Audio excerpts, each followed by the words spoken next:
in the background is the oldest hospital in Europe. It's the Hôtel Dieu Hospital, which has been founded in 660. But of course, those buildings date back only from the middle of the 19th century.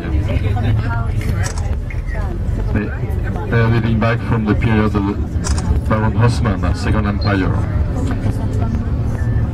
So on your left is the Latin Quarter, and you'll see there is an old British library, an old English library of the Shakespearean Company.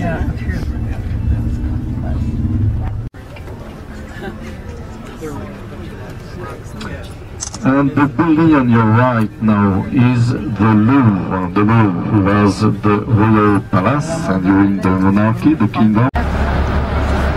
Church dedicated to Mary Magdalene. The Bonaparte family. They wanted things big. So Napoleon III orders the biggest theatre in the world from architect Charles Garnier. And look to your left now. When I hear his name, I think of the word garnish. And I think you understand why when you see this wedding cake in the middle of the city.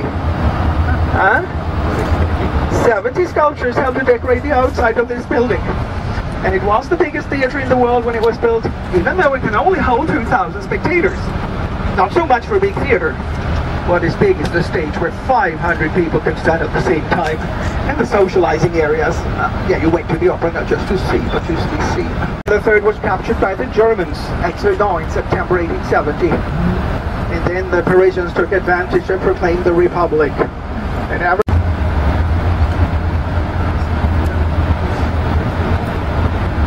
well, if you would come here, you have the most exclusive of all Parisian cafes here at the Opera Square. Now to the right around the corner, you have around the corner to the left. A pyramid wasn't that far-fetched because the Louvre has the biggest Egyptian collection in the world outside Egypt itself.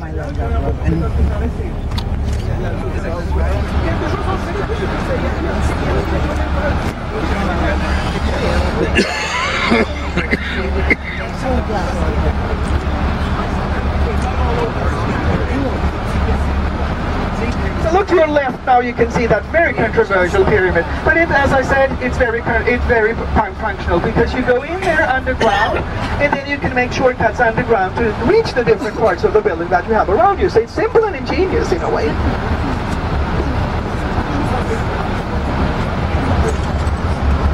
By the way, in the greenery in front of us, we have the bottom of the upside-down pyramid. That is another pyramid that is hanging down from the ceiling to let the light into the shopping mall we have right under us now. Because you see, in a city like Paris, we don't have enough room above ground any longer. So what do you do then? Well, you build underneath. The whole area underneath here is built. You got a shopping mall, you got a parking lot with 80 buses and 600 cars. You got the Louvre laboratories, you have a conference center where we have the fashion shows. A minor city.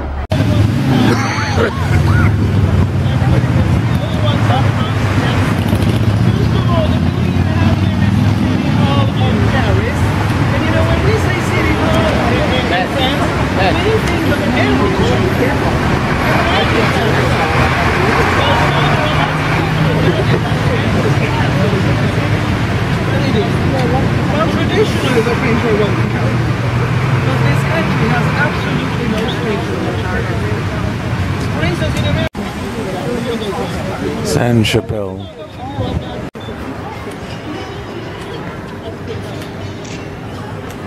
They are watercraft. Yeah, you see, only people can do that with those rainbows, but you could not have the rainbows. And then there was the scheme of life that came out of the country. Rains and that. You can sort out the good ones from the bad ones. And the one who's sitting in the shade out there now has ever reached our location. But on 4 different occasions, the city of Paris will put flowers there in the colors of the nation to commemorate them.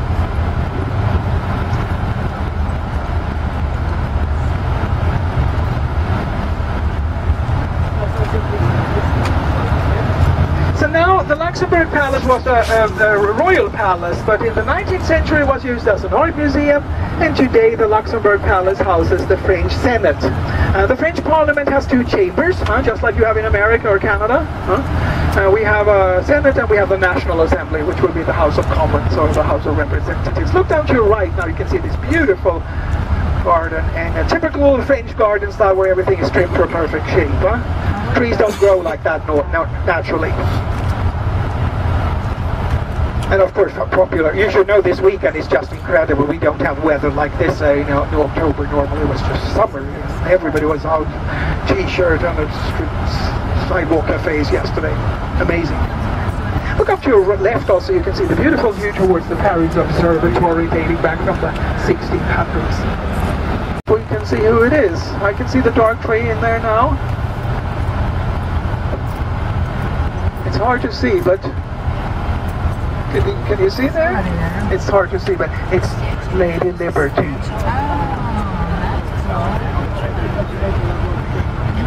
Right behind. Yeah, we have 4 of them in Paris, you know.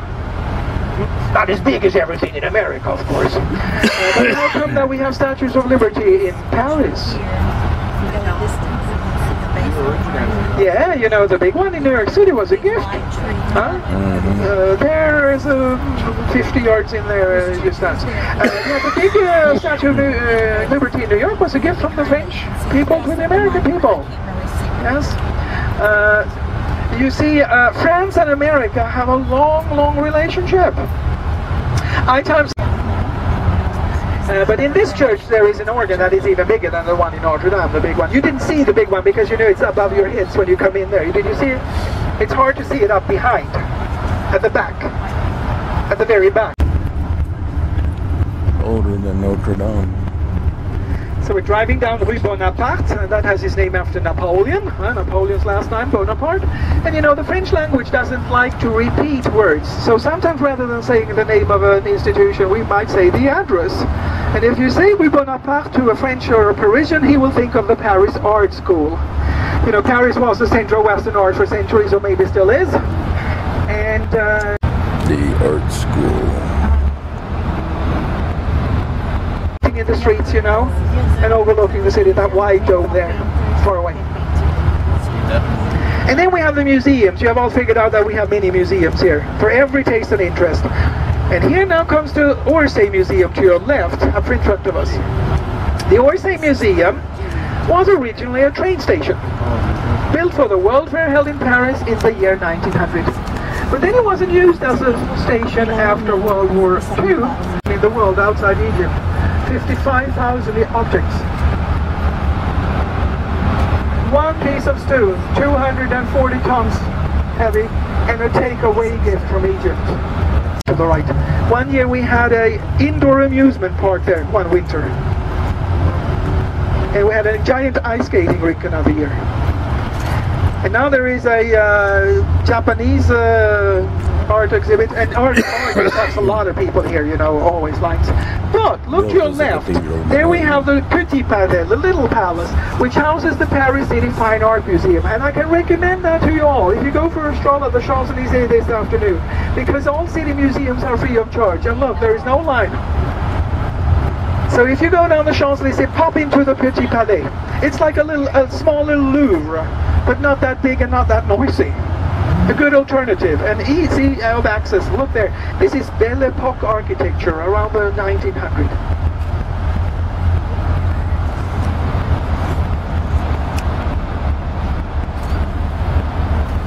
So free access to the permanent collection. If they have, now they have a temporary exhibit about Baccarat crystal. You would pay to see that exhibit, but the permanent collections are free. And it's worthwhile just seeing the inside. It's amazing in there with a beautiful garden and a cafe in the middle.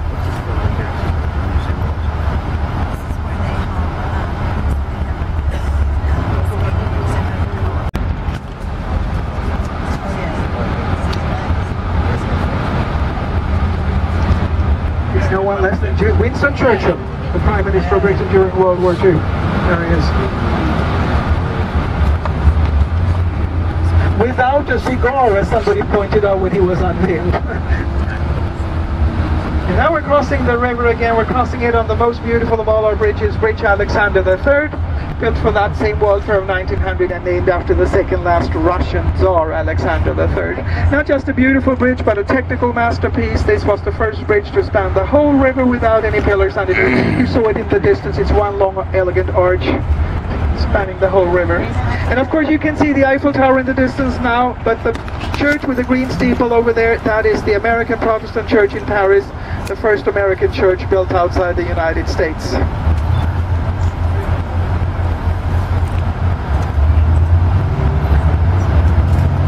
He was fired. He was no good any longer. But the King of France wanted to show that he was grateful to his soldiers. He had this immense kind of hospital hole built for them that we're coming up to. And when that was full, there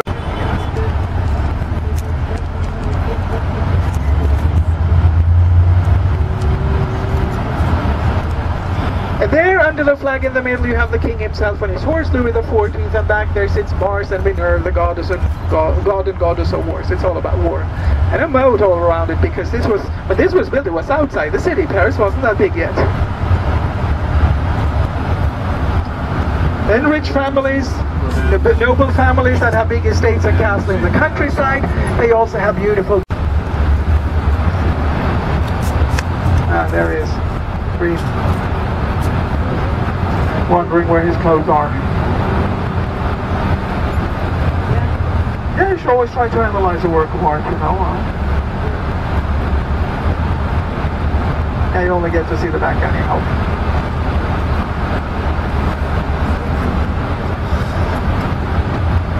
So then here...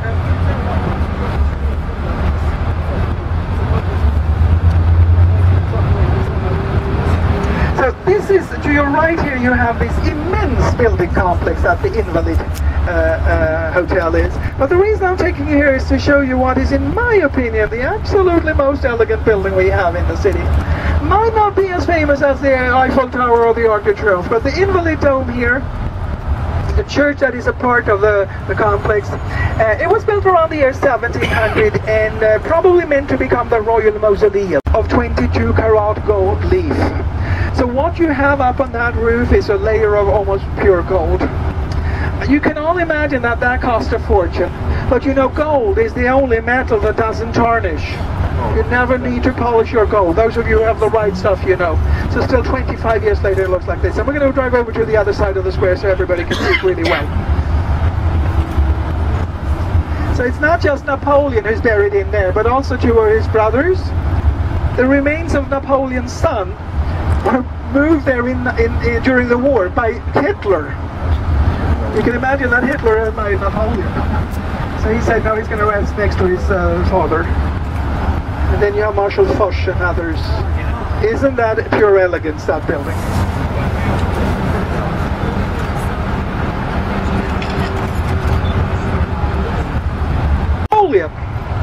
Napoleon, he's the second oldest son in his low nobility family from Corsica. So that's why Napoleon is put in military schools when he's 11 years old.